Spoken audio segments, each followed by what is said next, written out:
Beas teh asalna tina pare. Ari pare diplakna di sawah atawa di huma. Kuring apal pisan. Sabab zaman kuring keur budak di kampung wewengkon Sumedang Kidul melak pare teh di sawah wae. Supaya jadi beas eta pare menang dibuat teh tuluy diirik. Terus dipoe ngarah garing. Karek bisa ditutu. Keur mastikeun yen pare teh geus garing, digegel, dicetrok. Disebut garing lamun ngabeletrak teas. Sebalikna lamun eta can garing jadi can wayahna jadi beas. Pare teh supaya jadi beas ditutu make halu, dina lisung atawa jubleg. Tuluy ditapi make nyiru anu rada rubag dibandingkeun jeung cecempeh mah.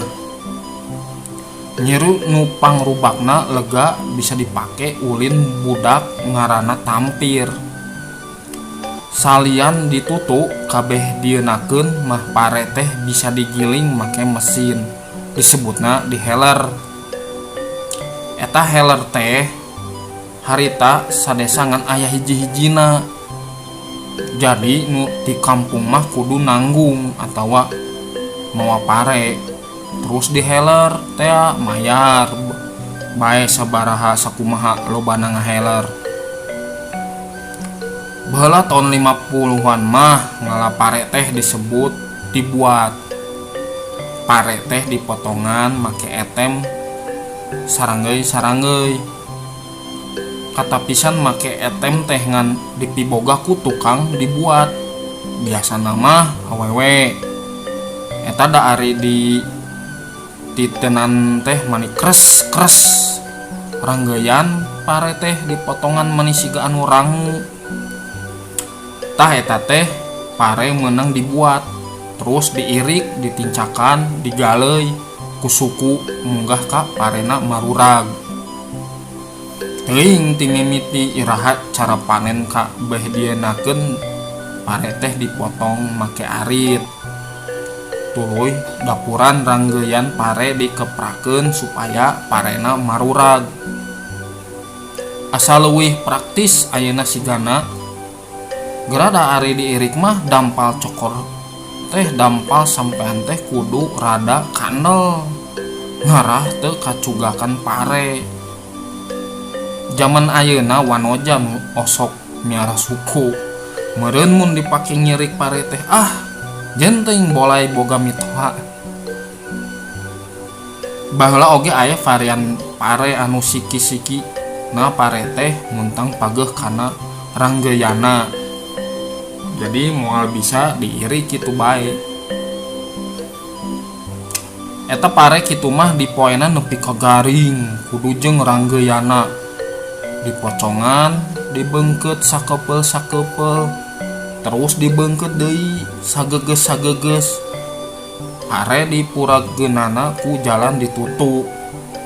Parena sina laleupas tina ranggeuyan terus kakara bisa ditutu dijieun beas. Urut gegesanana jadi sapu keur nyapukeun barala di imah. Nutu pare garing maksudna supaya jadi beas lalenjeran. Lamun can garing geus ditutu beasna sok bubuk. Sanggeus ditapikeun make nyiru, cangkang beas atawa huutna dipisahkeun tina beas.